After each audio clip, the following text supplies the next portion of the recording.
اعوذ باللہ من الشیطان اللعین الرجیم بسم اللہ الرحمن الرحیم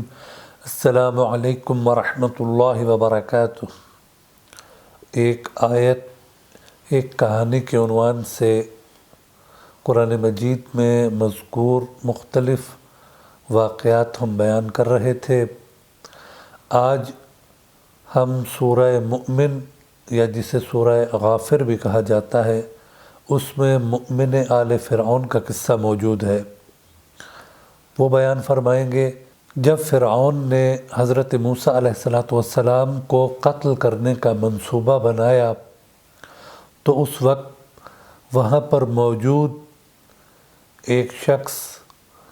جس نے حضرت موسیٰ علیہ السلام کی تائید کی اور اپنی قوم کو حضرت موسیٰ کا ساتھ دینے کا کہا، یہ آیت انتہائی اہم آیت کہ جو اس مؤمن آل فرعون نے الفاظ استعمال کیے، پروردگار عالم نے اسے اپنے قرآن مجید میں جگہ دی ہے، اور وہ الفاظ یہ تھے کہ وَأُفَوِّضُ أَمْرِي إِلَى اللَّهِ إِنَّ اللَّهَ بَصِيرٌ بِالْعِبَادِ، کہ میں اپنے امر کو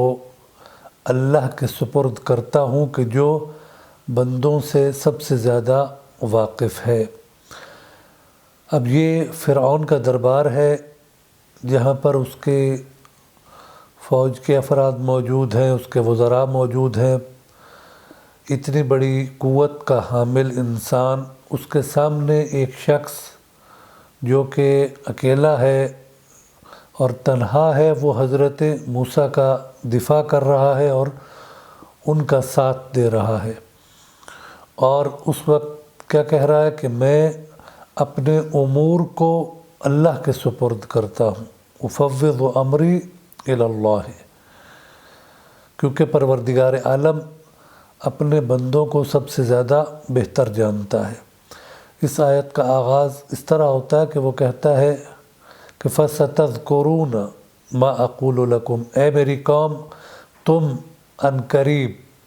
میری اس دعوت کو جو میں تمہیں دے رہا ہوں تم اسے یاد کرو گے، اور میں اپنے امر کو اللہ کے سپرد کرتا ہوں کہ جو اپنے بندوں سے واقف ہے۔ تو اس دربار میں جب انہوں نے یہ جملہ کہا تو اگلی ہی آیت میں پروردگار عالم نے ارشاد فرمایا فَوَقَاهُ اللَّهُ سَيِّئَاتِ مَا مَكَرُوا، تو پروردگار عالم نے اس انسان کو جو کہ فرعون کے نرغے میں تھا اور حق بات کر رہا تھا اور حضرت موسیٰ علیہ السلام کی تائید کر رہا تھا اور قوم کو توحید کی طرف دعوت دے رہا تھا اور وقت کے نبی کی بات ماننے کی طرف مائل کر رہا تھا، اس انسان نے جب اپنے تمام امور کو اللہ کے سپرد کر دیا تو پروردگار عالم اس آیہ کریمہ کے بعد ارشاد فرماتا ہے فَوَقَاهُ اللَّهُ سَيِّئَاتِ مَا مَكَرُوا،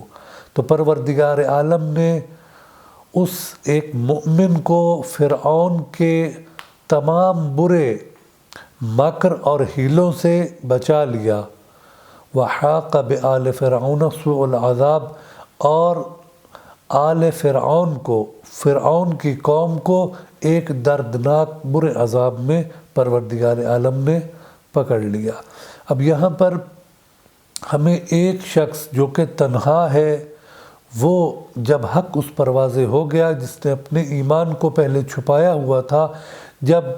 ایک نبی کی جان خطرے میں تھی تو اس وقت اس نے ایک نبی کی تائید کی اور اپنے آپ کو پیش کر دیا شہادت کے لیے کہ میں ہر قسم کے خطرے کے لیے تیار ہوں، لیکن وہاں پر جو جملہ ارشاد فرمایا وَأُفَوِّضُ أَمْرِي إِلَى اللَّهِ إِنَّ اللَّهَ بَصِيرٌ بِالْعِبَادِ۔ امام جعفر صادق علیہ السلام ارشاد فرماتے ہیں کہ جس شخص کو کسی بھی دشمن کا خوف ہو، مجھ جعفر صادق کو تعجب ہے کہ وہ اس آیہ کریمہ کی تلاوت کیوں نہیں کرتا، کہ اگر وہ اس آیہ کریمہ کی تلاوت کرے گا تو اگر فرعون جیسا